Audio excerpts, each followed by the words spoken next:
Mon fils, retiens mes paroles et garde avec toi mes préceptes. Observe mes préceptes et tu vivras. Protège mes enseignements comme la prunelle de tes yeux. Lis-les sur tes doigts, écris-les sur la table de ton cœur. Dis à la sagesse, tu es ma sœur, et appelle l'intelligence ton amie. Pour qu'elle te préserve de la femme étrangère, de l'étrangère aux paroles mielleuses. J'étais à la fenêtre de ma maison, et je regardais à travers mon treillis. J'aperçus parmi les insensés, je remarquai parmi les jeunes gens un garçon dépourvu de bon sens. Il passait dans la rue, près de l'angle où se tenait une de ces étrangères. Il se dirigeait lentement vers sa demeure. C'était au crépuscule, pendant la soirée, au milieu de la nuit et de l'obscurité. Et voici, il fut abordé par une femme ayant l'habit d'une prostituée, la ruse dans son cœur. Elle était bruyante et rétive, ses pieds ne restaient point dans sa maison.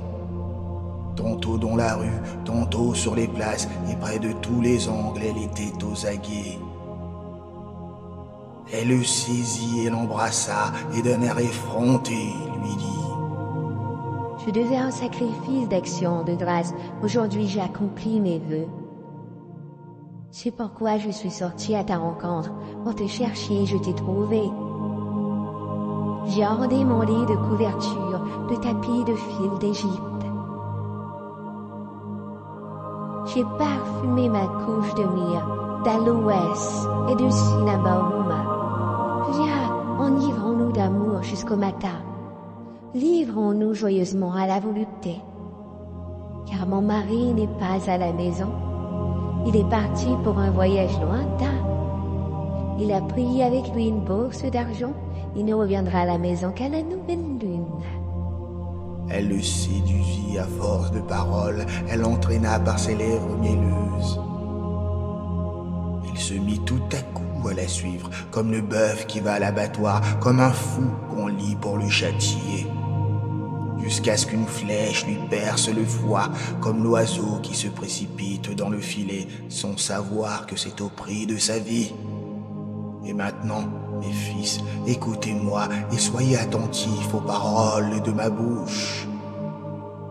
Que ton cœur ne se détourne pas vers les voies de cette femme, ne t'égare pas dans ses sentiers. Car elle a fait tomber beaucoup de victimes, et ils sont nombreux, tous ceux qu'elle a tués.